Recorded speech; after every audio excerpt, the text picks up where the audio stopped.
My name is Katrina Tejas, and I am a special ed teacher. I teach kids from the age of 3 to 8 years old, and I have been using the CosmoKidz soaring program for 2 years now with my students. I'm here to tell you a little bit what it's about. It is not another curriculum to add to your list of things to do. It's not like your reading curriculum or your math curriculum. It's actually a tool to help you, to help teach behaviors in your classroom, to help kids become more aware of their behaviors, to help children become more compassionate with one another. I find a different reason each week to use a Cosmo card or to refer to the SOAR poster. I use it spontaneously. I don't plan each week, this is what I'm going to do this week with SOAR. I thought at first that's how it would work. It would be something else I needed to plan for, something I needed to organize for. It's not that way at all. It's something to help me get through a day when there are difficult behaviors in the classroom. For example, I pull a card as I see fit. I have a lot of kids in my classroom with anxiety, with ADHD, with autism.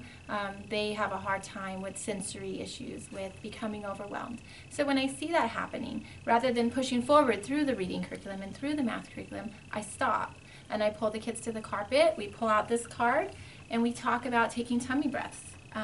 We talk about where do you breathe from. A lot of kids start to breathe heavily when they become anxious. We slow them back down and we take a tummy breath together. We refocus. We feel better. We talk about why we were feeling that way, and then we get back to our curriculum. Without this program, I could have wasted a lot of valuable teaching time trying to redirect children one-on-one and trying to help kids get back on track one-on-one.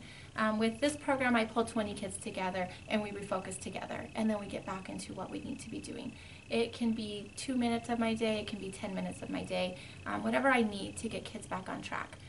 Without these cards, I feel like I would be reteaching the same behaviors over and over again in my classroom, as Sally behaved this way and then Timmy behaved this way. Now I teach it once, whole group.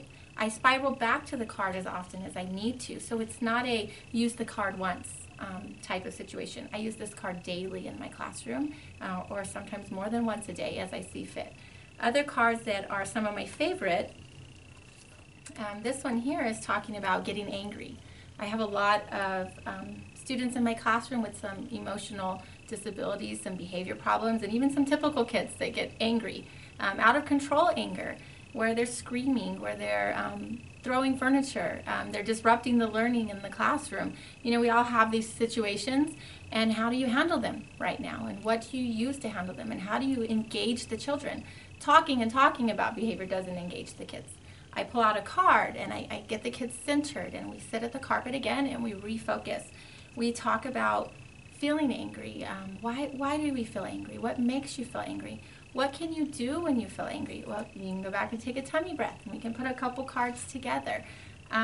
This one has helped me a lot with kids who at an early age are having a hard time controlling their anger and controlling their behavior.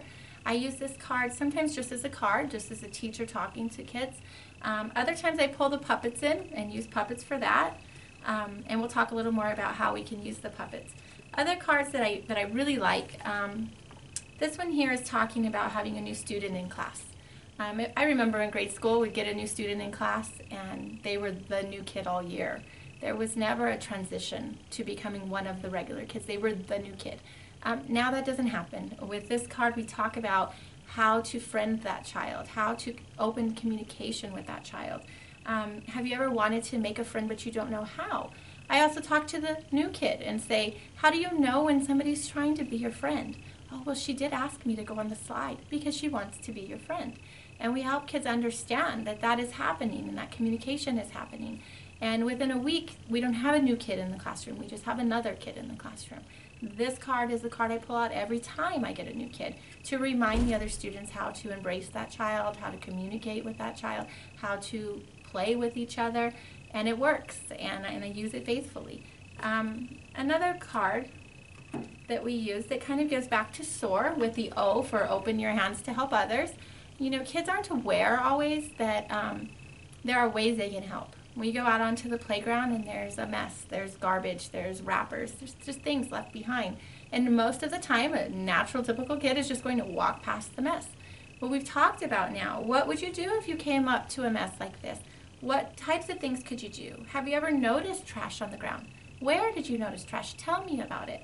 What do you think? Why do you think that the trash is there? Where should the trash go? And they become aware that there are things they can do to help, even though they didn't make that mess. They can open their hands to help others. I have students now coming in from the playground, and they tell me, Miss Tejas, I opened my hands to help somebody. It was cold, and I had a sweatshirt and a jacket, so I gave him my jacket. Miss Tejas, I opened my hands to help you. I found garbage on the playground. They bring me the garbage. We're going to work on getting it to the trash, but right now they're still doing it. They're opening their hands and they're helping. Teaching kids to be better kids, to be better citizens, to be more compassionate, more caring. That is how you're going to be able to successfully teach your curriculum, your reading and your math. It starts here. It starts with communication. It starts with behavior. And this is a way to help you achieve that.